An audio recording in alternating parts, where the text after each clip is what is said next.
apakah mewarangi keris itu malah merusak keris ya? Karena masih banyak beberapa teman yang bertanya ya dan ragu-ragu.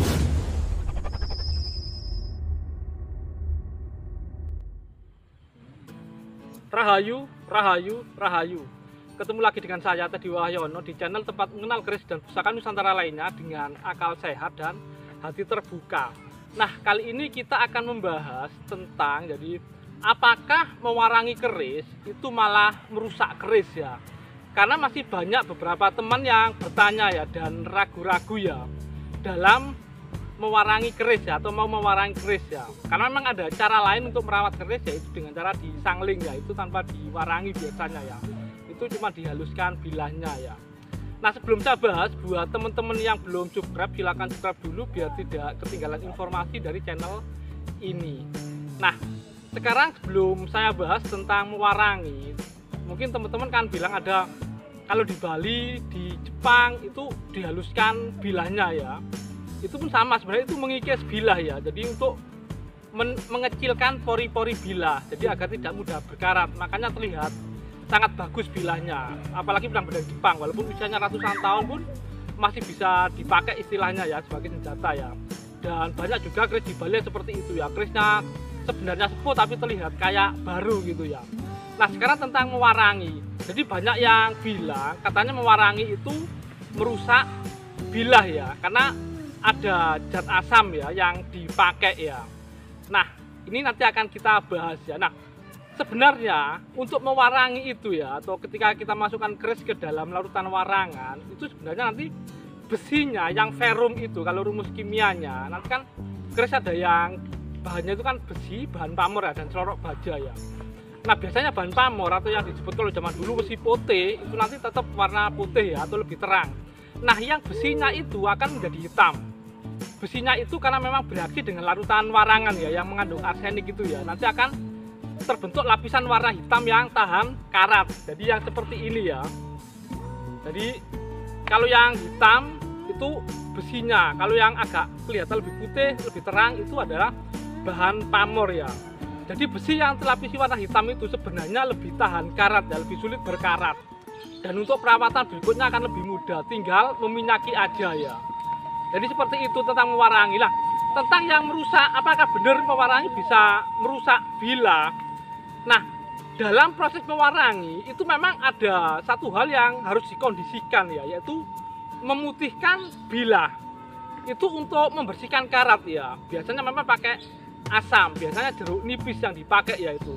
Apalagi kalau karatnya tebel, itu biasa harus berkali-kali ya itu dimutihkannya, atau memakai jeruk nipisnya ya. Itu harus memang benar-benar bebas bibit karat, atau karat sekecil apapun nggak boleh ya. Dan tidak boleh ada minyak juga ya. Makanya proses memutihkan itu kadang diulang-ulang ya dengan zat asam. Sebenarnya yang mengikis itu walaupun nggak banyak, itu adalah proses memutihkannya ya, memutihkannya. Kalau bilah masih tebal seperti ini kebetulan keris Kamardikan ya, atau keris agak lama era Mataram nom-noman yang masih tebal, sebenarnya nggak apa-apa ya, karena setelah diwarangi itu bilah menjadi lebih tahan karat ya, perawatannya lebih mudah. Kalau teman-teman rutin meminyaki pasti butuh bertahun-tahun lagi baru perlu mewarangi ulang lagi, bahkan nggak perlu diwarangi lagi ya. Nah, tapi kalau bilahnya tipis, misalnya keris yang sudah sangat sepuh seperti ini, nah itu memang disarankan memang kalau diwarangi memang proses mutihnya itu yang berulang-ulang. Takutnya kalau ada minyak memang harus diulang terus ya.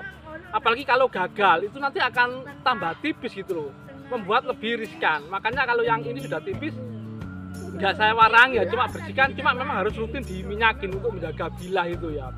Karena proses mutihkannya itu yang mengikis bilah walaupun nggak banyak ya. Jadi di proses mutihnya sebenarnya yang mengikis bilah walaupun nggak banyak, tapi untuk mewarangi sendiri itu malah akan melindungi bilah besi dari karat ya, akan membuat besi lebih tahan karat. Jadi seperti itu ya teman-teman. Jadi teman-teman bisa memperkirakan sendiri lah, atau teman-teman kalau memang nggak yakin ya lebih baik nggak diwarangi, cukup diminyakin aja, pakai minyak keris yang tepat tentunya, yaitu minyak yang mengandung pelindung karat. Karena tosan aji biasanya memang harus mengandung wewangian juga ya, yang non alkohol biasanya, dan itu komposisinya harus tepat ya. Nah mungkin itu saja ya, jadi gambaran kepada buat teman-teman. Jadi kalau masih tebal sebenarnya nggak usah ragu-ragu, nggak apa-apa ya, diwarangi aja ya, nanti kan itu lebih mudah dalam perawatan ya. Tapi kalau sudah sangat tipis, takutnya pas disikat atau dibersihkan itu ada yang patah atau gimana. Kalau sudah sangat tipis memang harus hati-hati ya, dan saya biasanya yang tipis seperti ini memang nggak saya warangi ya, jadi seperti itu. Jadi proses yang mengikis bila sebenarnya adalah proses memutihkannya ya, atau proses membersihkan karat dengan asam ya, yaitu pakai jeruk nipis ya. Karena proses ini biasanya diulang-ulang sampai diperoleh bila benar-benar bersih dari karat dan minyak ya. Jadi memang benar-benar istilahnya putih ya, jadi nggak ada bibit karat sedikit pun. Itu baru bisa diwarangi, karena kalau masih ada karat masih belum bisa diwarangi. Kalau proses mewarangi sendiri yang mencelupkan bila ke larutan warangan ini sebenarnya proses coating ya, atau melapisi bilah besi dengan lapisan yang lebih tahan karat ya, yang warna hitam itu ya. Kalau yang bahan pamornya tetap warna putih itu ya. Kalau yang selorok baja itu yang tepi itu yang abu-abu itu ya. Jadi sebenarnya mewarangi sendiri melapisi bilah agar lebih tahan karat. Nah, mungkin itu saja dari saya, semoga bermanfaat dan jangan lupa untuk like dan subscribe-nya. Marmo dan Sambadeng Setio wewesen praptaning wis, maka harus kuat niatnya, perhatikan datangnya yang sudah.